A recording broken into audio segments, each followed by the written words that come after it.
InsyaAllah.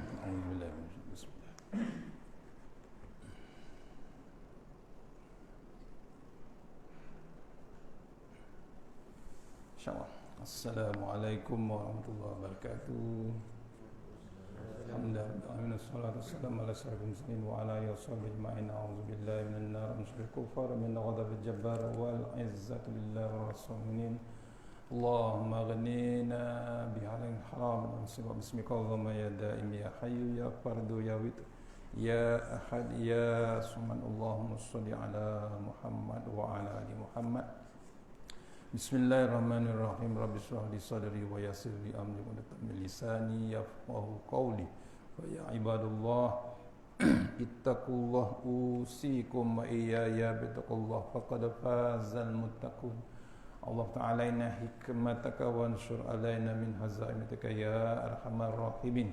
Bismillahirrahmanirrahim. Bismillahirrahmanirrahim. La yasrikullah. Bismillahirrahmanirrahim. La yasrifu suwayullah. Bismillahirrahmanirrahim. Makana min ni'matin faminallah. Bismillahirrahmanirrahim. La ya'ti bil hasanati illallah. Bismillahirrahmanirrahim. La hawla wa la quwata illa billahil aliyyil azim. Allahumma nas'aluka bi barakati syarifah an tuhimmal dunya. Amin ya rabbal alamin. Alhamdulillah, jumpa lagi untuk sambungan Nota My Quran, Nota My Quran Time. Mudah-mudahan pengisian yang sebentar ini dapat kita bawa sambung kesinambungan Iqra tadi. Kita sambung ayat 6, 7 Al-Fatihah. Kita masih lagi Al-Fatihah tadabbur ringkas pagi ini, yakni ayat 6 dan 7. Sama-sama kita baca insya-Allah. Kita dah baca Fatihah belum? Baca. Nah, okey insya-Allah. Ayat yang 6, ihdinas siratal mustaqim, ihdinas siratal mustaqim. Itu penting tajwid.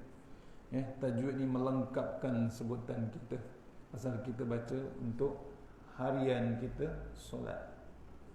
Tu kalau tengok daripada nota tajwid, pengertian tajwid, sambungan pengenalan, memperelokkan atau mencantikkan sesuatu. Itu tajwid. Istilah dia memberi atau meletakkan setiap satu huruf apa yang patut baginya, yakni haknya dari segi sifat-sifat huruf, seperti menyatakan atau menyembunyikan. Juga apa-apa yang terhasil daripada sifat-sifat itu seperti tebal, nipis dan sebagainya. Tadi kita baca betul, ada sin, ada shin, ada sa, ada ha. Ha pedas tu. Itu yang kita lemah tu. Saya pun lemah. Beza ha, kha. Ha yang bulat, ha yang bulat besar tu, ha yang berat. Ha, ha, ha. Tu yang tadi kita baca dinos. Ha besar, berat. Tu nun sambung dengan sad, nun dinos siratal mustaqim. Qaf. Tu satu-satu lagi. Qaf-qaf tu kita akan tengok nanti sikit-sikit. Ada dalam Al-Quran Time. Pentingnya tajwid ni bila Allah SWT menentukan cara khusus untuk membaca Al-Quran, merangkumi tertib bacaan, sebutan huruf dan makhraj, juga mengetahui tempat yang perlu didengungkan. Ada tak hukum dia tu? Ada. Bab dengung dia tu. Atau menghentikan bacaan serta hukum panjang dan pendek. Ini adalah asas penting dalam pengenalan ilmu tajwid. Untuk apa? Untuk kita solat. Tu yang paling penting. Kita kadang-kadang tak perasan bila tak belajar tajwid, kita rasa ringan sangat, remeh sangat tajwid. Tapi bila baca dalam sembahyang, kita kadang-kadang baca tak serupa makna, tak sampai makna ataupun berlainan makna. Tu kadang-kadang kita jadi rosak, tak ada kesempurnaan dalam solat. Sekarang ada peluang, betul? Kita dah belajar balik tajwid pagi-pagi ni, hari Jumaat. Mempelajari tajwid ini merupakan fardu kifayah, yakni jika ada sebahagian sudah mempelajarinya, maka gugur kewajipan lain. Namun membaca Quran dengan bertajwid merupakan satu kelaziman atau kemestian. Mesti ada tajwid, tak boleh main-main. Pasal Quran ni daripada bukan manusia, Quran ni daripada Allah Subhanahu Wa Taala. Dicatatkan di sini, kalaulah ulama tidak membuat ilmu tajwid kepada kita, nescaya suara Al-Quran pasti hilang. Bayangkan susahnya ulama dulu daripada zaman Rasulullah SAW sampai sahabat, sampai ke tahap kita sini. Kita siap dah betul-betul baris, siap dengung. Sekarang siap pula my Quran time. Nampak? Allah kan. Malam ada lagi tajwid, talaqi, tadarus, macam-macam tuan. Itu mewahnya kita, berbeza dengan zaman Rasulullah. Balik pada kitab tadi, ayat Fatihah, Al-Fatihah ayat nombor 6. Ihdinas siratal mustaqim, maksudnya pimpinlah kami ke jalan yang lurus. Hari-hari kita minta ni 17 kali sembahyang fardu saja. Sebagaimana firman-Nya, setengah untukku dan setengah lainnya untuk hamba-Ku. Dan bagi hamba-Ku apa yang ia minta. Nasta'in, Ihdinas siratal mustaqim tu minta jalan yang lurus. Kita dah minta dah, tapi kadang-kadang dah minta kita tak ikut jalan lurus. Kita ikut jalan yang bingkang-bingku. Itu yang Mak Rempit selalu jawab tu, Ihdinas siratal mustaqim. Maksudnya dia tahu maksud dia. Dia tahu. Ustaz tak tahu ke? Kami nak mati di jalan yang lurus. Itu yang Rempit di highway. Allah Tuhan. Atau kena rendang kita. Mak Rempit tahu maksud dia, cuma salah teknik. Itu.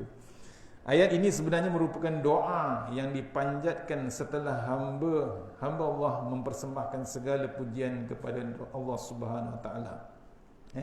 Ayat Fatihah ni daripada pertama sampai 4 tu dia memuji Allah Subhanahu Wa Taala. Tu level. Kalau tengok betul tadabbur Quran ni, Fatihah tu 4 ayat yang mula tu dia jadi mengenal Allah Ta'ala, memuji Allah Ta'ala, pujian, diikuti dengan pengiktirafan rasa kehambaan, ketelusan dalam beribadah dalam ayat kelima. Sebelum ihdinas siratal mustaqim pun Alhamdulillah Ar-Rahmanir Rahim Maliki Yaumiddin Iyyaka na'budu wa iyyaka nasta'in. Tu nasta'in tu apa? Minta tolong dengan Allah Subhanahu Wa Taala. Jangan minta tolong dengan dukun, minta tolong dengan tangkal, minta tolong dengan jin. Tu kena bagi tahu awal-awal. Ayat 6 dan 7 pula adalah aqwan. Ini peringkat pertama tadi pujian, kedua beribadah ataupun kehambaan. Ni 6 dan 7 ihdinas siratal mustaqim adalah aqwan pemohon kepada Allah Subhanahu Wa Taala agar mendapati bimbingan. Waktu kita ni dapat bimbingan, kita je duduk majlis ilmu ni, maksudnya Allah bimbing kita. Ada pejabat lain? Tak ada. Organisasi lain? Tak ada. Pejabat ni ada. Pasal apa? Allah barakah, Allah berkati. Maksudnya kita dibimbing, kerja-kerja, tapi kita masih lagi dibimbing Allah Subhanahu. Tak boleh manusia sebenarnya. Kita bergantung dengan Allah. Perkara ini merupakan keadaan sempurna bagi seorang hamba yang memohon sebarang permintaan dan pertolongan. Setelah dia memuji Allah SWT, kemudian memperakuinya, komitmennya sebagai hamba, akhirnya dia memohon keperluan diri dan saudara seakidah dengan. Bila kita bekerja, komitmen kita dengan Allah Ta'ala. Maksudnya kita komitmen bukan dengan bos, komitmen kita terus dengan Allah Ta'ala. Itu lagi big boss. Orang Terengganu kata big boss yang paling besar atas. Yang kita cakap di sini big boss kecil je. Big boss kecil. Pasal apa? Rezeki semua di tangan Allah Subhanahu Wa Ta'ala. Demikianlah merupakan cara berdoa yang baik di dalam doa Nabi SAW dan doa-doa yang lain. Kita akan melihat bagaimana sebelum memohon sesuatu, Nabi SAW akan memuji Allah Subhanahu Wa Taala dengan pujian yang indah-indah. Kemudian barulah baginda berdoa. Maka kita juga dikhendaki untuk mengikuti apa yang Nabi SAW ajarkan. Sebab tu nak berdoa ni, jangan untuk berdoa je. Ada adab-adabnya. Macam kita makan lah, ada adabnya, ada doa dulu. Alhamdulillah, betul. Kita nak keluar rumah tadi, kita doa. Doa tu sebelum doa kita puji Allah Taala. Alhamdulillahillazi sakhara lana. Kita naik motor. Tu doa untuk kita puji Allah, jaga kita waktu perjalanan kita. Kalau jatuh, kalau mati, tak ada masalah. Pasal apa? Kita masih bergantung dengan Allah Taala. Semalam mati 3 budak, betul? Di highway Simpang Pulai. Allah. Tak ada masalah. Pasal itu dah masanya, musababnya aksiden. Betul? Mak dia masih lagi kritikal. Simpang Pulai itu memang tempat biasa lah tu, aksiden. 3 budak, dia mati pasal budak lagi, tak ada masalah. Untunglah mak bapak dia, pasal apa? Dah ada yang menunggu di sana. Syaratnya mak bapak kena beriman.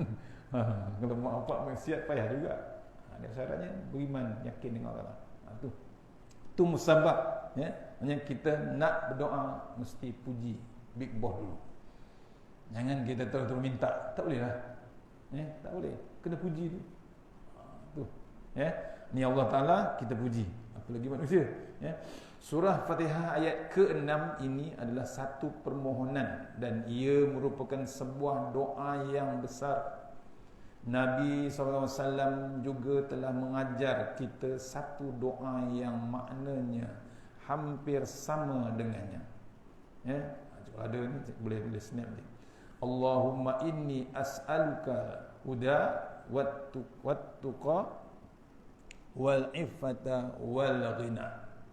Ya Allah, aku memohon kepadamu petunjuk, ketakwaan, penjagaan diri, yakni dari segala keburukan, dan kekayaan hati, yakni selalu merasa cukup dengan pemberianmu. Minta hari-hari ni, boleh snap ni, boleh share. Minta, Nabi dah ajar, ya Allah, aku mohon kepadamu petunjuk. Petunjuk apa? Bukan Waze tu petunjuk dalam kereta nak driving. Ni petunjuk kita sebagai hamba Allah Ta'ala. Pasal apa? Peringatan dah banyak, betul? Ni tengah peringatan selama masih lagi PKPB lagi. Nampak? Tak boleh kuliah, tak boleh pergi masjid, tak boleh pergi surau, negeri lain dah boleh. Minta bantuan Allah Ta'ala, kita minta pertolongan itu, petunjuk daripada Allah Ta'ala. Ketakwaan. Takwa ni apa? Takut bukan dengan makhluk, takut sebenar-benarnya dengan Allah Subhanahu Wa Taala. Pasal apa? Kita ni ada sisi kamera 360 vertical, horizontal. Horizontal ni vertical. Dia global vertical dia punya sisi kamera. Kita ingat sisi kamera office, sisi kamera di jalan tu hebat. Tak. Ada satu sisi kamera yang paling dahsyat, yang paling hebat. Siapa dia? Allah Subhanahu Wa Taala. Sebab tu jangan main-main dengan Allah Taala, jangan mengundang kemurkaan Allah Taala. Tu ketakwaan, ta qaf waw ya. Tu formula dia. Ustaz Somad ni formula. Ta qaf waw ya. Ta tawaddu. Ada rasa bab rendah diri. Hebat macam mana ilmu kita pun, kita masih lagi kecil, masih lagi rendah kita. Sekelumit sebesar zarah aja. Tu kata ulama, bila nak tengok ilmu kita dengan ilmu Allah Ta'ala, skill dia tu, kita pergi ke laut, kita celup jari kita tu, celup jari tu, yang celup sikit tu, itulah ilmu kita. Bukan muallim, bukan tak. Ya alim, tu amalkan tuan-tuan. Ya alim, ya halim, ya aliyu, ya azim. Ya alim yang bagi ilmu, yang paling hebat ilmu dia ialah Allah SWT. Amalkan tu. Ya alim, ya halim, ya aliyu, ya azim. Tu tuan-tuan guru Datuk Ismail Kamus share. Kemudian penjagaan diri dari segala keburukan. Minta Allah Ta'ala jaga. Ta tawaduk, qaf, qana'ah. Tadi lupa. Qanaah ni apa? Cukup apa yang ada. Tu orang lain lapar, kita boleh makan kejap lagi. Betul? Tu ini tak payah puasa, hari ni raya. Tu qanaah, syukur apa yang ada kita cukup. Yang dia kata warak bukan duduk dalam masjid je, duduk berzikir, duduk baca Quran je, tak. Warak ni bimbang dia benda yang haram. Sekarang bimbang nak makan daging pun bimbang, betul. Bimbang pasal apa? Daging yang tak tahu mana sumbernya. Itu salah satu. Ya hakul yakin, ainul yakin. Yakin balasan Allah Subhanahu Wa Taala. Jangan tak yakin. Jangan tak yakin. Ada satu lagi kehidupan. Kita ada satu lagi kehidupan yang dipanggil hidup sesudah mati. Lepas mati ada tak lagi satu kehidupan? Ada. Pasal apa? Akan disoal, akan diceritakan perangai kita besok, ditoak balik sama ada ke neraka ataupun syurga. Tu takwa. Kemudian kekayaan hati, iaitu selalu merasa cukup dengan pemberian Allah Ta'ala. Apa yang Allah beri, kita bersyukur. Tadi qanaah. Kemudian kita memerlukan Allah Subhanahu Wa Ta'ala. Pasal apa? 3. Yang pertama, agar diberi kelangsungan hidayah. Perlukan Allah Ta'ala ni pasal untuk diberi hidayah, kelangsungan. Kita nak keluar ni, bismillahirrahmanirrahim, wala haula wala quwata illa billahil azim. Straight, tak melincung kita. Kita kata nak balik rumah, straight. Kita kena masjid, kita ke masjid. Hari ni nak sembahyang Jumaat, keluar. Boleh? Keluar ke Selangor? Boleh? Tak ada masalah. Kita hidayah tu. Hidayah bukan milik kita, hidayah milik Allah Ta'ala. Kita duduk kat masjid ilmu, majlis ilmu ni, Allah bagi hidayah. Kalau tidak, ke mana kita? Masih lagi di restoran, kedai mamak, roti canai, macam-macam. Betul? Yang kedua, kita memerlukan Allah agar diberi kemantapan iman. Ihdinas siratal mustaqim. Bila perlukan Allah Ta'ala supaya iman kita mantap, tak diterjah orang lain. Kadang-kadang orang offer macam-macam, akhirnya ikut. Zaman sekarang offer sikit je, ikut orang kafir. Habis. Nampak? Terikut cakap. Padahal dah ada lah pimpinan Islam, ada ulama. Atas ada ulama, betul? Ulama tu siapa? Waris Rasulullah SAW. Kita dah nampak dah, diterangkan pula dalam Quran lagi. Kita tanda juga ikut yang diberi Allah Ta'ala. Allah bagi dah kemantapan iman. Yang ketiga, agar diberi keteguhan hati. Bila perlukan Allah Ta'ala, biar hati ni teguh. Allah cuba macam mana pun kita teguh. Ni Allah cuba kita dengan konvik, betul? Ada orang sampai bunuh anak, nak semalam, hukum 10 tahun, betul? Kat Puchong kat tu, kat area sini. Jauh mana? Tu 10 tahun digodeknya anak tu dengan pisau. Allah, tak ada kerja. Patut balas balik macam tu kat dia, betul? Tu kalau hukum tu pasal apa? Dah tak, macam dah tak ada belas kasihan, dah berperangai binatang, haiwan. Teruk. Itu yang ada cerita surah Al-Am, Al-An'am, cerita bab binatang, betul? Perangai manusia boleh jadi macam tu. Pasal hilang bab keteguhan hati. Tu 3. Pertama, kita perlukan Allah Ta'ala kelangsungan, agar diberi kelangsungan hidayah. Kedua, agar diberi kemantapan iman. Ketiga, agar diberi keteguhan hati. Ingat, walaupun kita sudah beragama Islam, kita masih lagi memerlukan hidayah dan taufik daripada Allah Subhanahu Wa Taala. Ini kerana orang yang bahagia adalah orang yang diberi taufik oleh Allah Subhanahu Wa Taala untuk memohon kepada Allah Taala. Jangan kita terasa sombong pasal kita Islam. Tak. Itu yang kadang-kadang hujungnya jadi etis, hujungnya jadi komunis, hujung dia jadi tak percaya dengan Allah Ta'ala, benci dengan hadis. Ada golongan anti hadis, ada tak? Ada. Ini kena renung kita. Akhirnya jadi terkeluar dari Islam dan macam-macam lagi. Kita ni bukan hanya meminta sekadar ditunjukkan jalan saja, tetapi kita mahu Allah SWT pimpin kita sehingga ke syurga. Ulama tafsir mengatakan perkataan pimpinan dalam ayat ini adalah seumpama pimpinan ayah kepada anak yang baru belajar berjalan. Tentunya ayah ini, tentunya ayah itu sentiasa menjaga anaknya walaupun dalam apa situasi. Jika si ayah melihat anaknya seperti mahu rebah, ayahnya sudah bersiap sedia untuk memegang. Allah. Sebab tu bila baca Al-Baqarah nanti, kita akan jumpa Ibrahim, Nabi Ibrahim alaihissalam.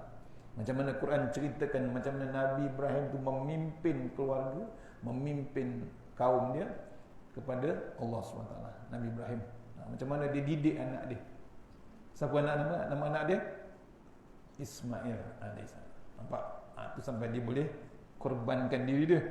Nabi Ibrahim punya dahsyat, dia punya cubaan, sembelih anak dia sendiri, korbankan anak dia. Itu hebatnya Nabi Ibrahim.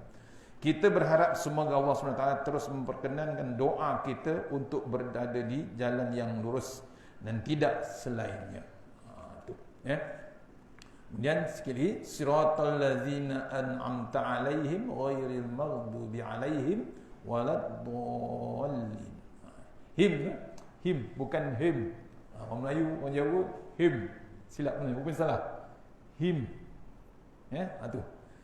Jalan orang-orang yang telah engkau beri nikmat kepada mereka, bukan jalan mereka yang dimurkai dan bukan pula jalan yang mereka sesat.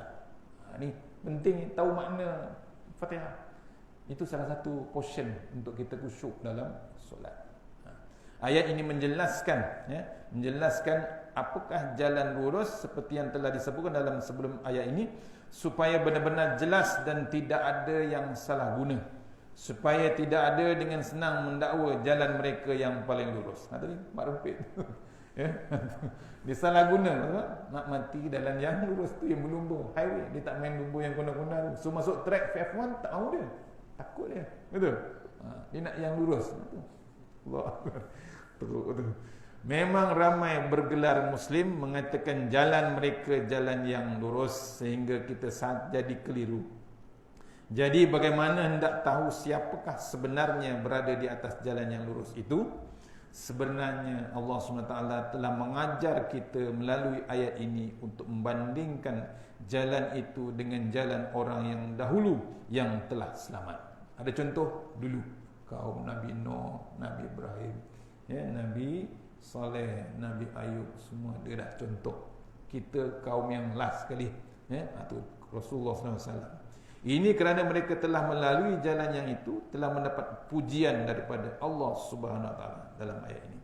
Orang yang diberi nikmat oleh Allah Subhanahu Wa Taala disebutkan dalam firman Allah Subhanahu Wa Taala yang bermaksud, barang siapa mentaati Allah Subhanahu Wa Taala dan Rasulnya, mereka itu akan bersama-sama dengan orang-orang yang dianugerahkan nikmat oleh Allah Subhanahu Wa Taala, yaitu para nabi, para siddiqin, orang-orang yang mati syahid dan orang-orang saleh.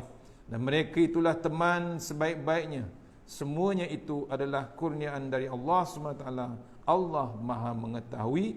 An-Nisa ayat 69-70. Ada contoh, ada contoh orang yang selamat, ikut Nabi. Yang tak selamat ada anak Nabi Nuh tak selamat. Diceritakan zaman Nabi Nuh tu, kapal tu dah semua orang dah naik. Bukan semua orang, 80 je. 80 je. Dia dakwah 800 tahun. Kita dakwah betul. Kita merdeka betul. Allah, tuan-tuan. Jauh, jauh. Nabi Nuh 800 tahun dakwah saja. Kalau kerja-kerjaan berapa kali pencen? 60 pencen dah, betul. Itu pun 60, dia 800 tahun. Allah, tuan-tuan. Tu punya lama dakwah, yang ikut 80. Kita beruntung pasal umur kita 60-70 je Nabi doa dah.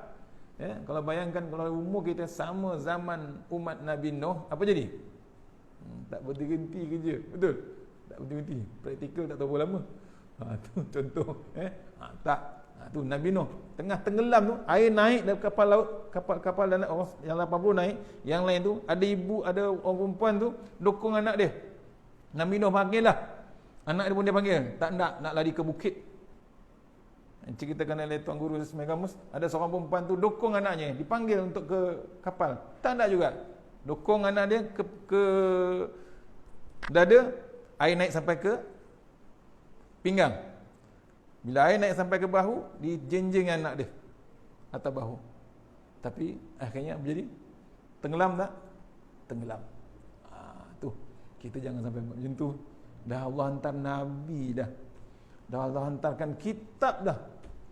Kena pula lagi, dah Allah hantarkan My Quran Time juga. Apa lagi yang kita nak, tuan-tuan? Tu kena renung kita. Bimbanglah. Bimbang kita ancaman Allah yang akan datang, kita tak tahu. Sekarang Allah hantar COVID, betul? Coming next, apa dia? Kita tahu. Kemungkinan kita mati senyap je tu. Rata. Tahu rata? Senyap. US dah 300,000 mati, betul? Allah pun 300,000. Imagine. Tapi bertenang lagi. Masih bertenang lagi dengan maksiat. Kita ni dah dibagi peluang ni. Ni nak tutup pub, nak tutup kelab, nak tutup tempat maksiat. UK dah start tutup. UK, United Kingdom, bukan Ulu Kelang. Ya. United Kingdom. England dah ditutup, diarahkan tutup. Bimbang melaratnya bab virus. Kita yang Islam macam ni. Cuba renunglah. Ya, ni hari Jumaat sama-sama kita minta biar kita punya pemerintah, kita punya pentadbir cari jalan, iaitu bukan jalan lain lah, jalan yang lurus. Ya, ikut apa yang Allah perintah, apa yang Allah putuskan daripada Rasulullah SAW, apalagi yang ditulis dalam Al-Quran.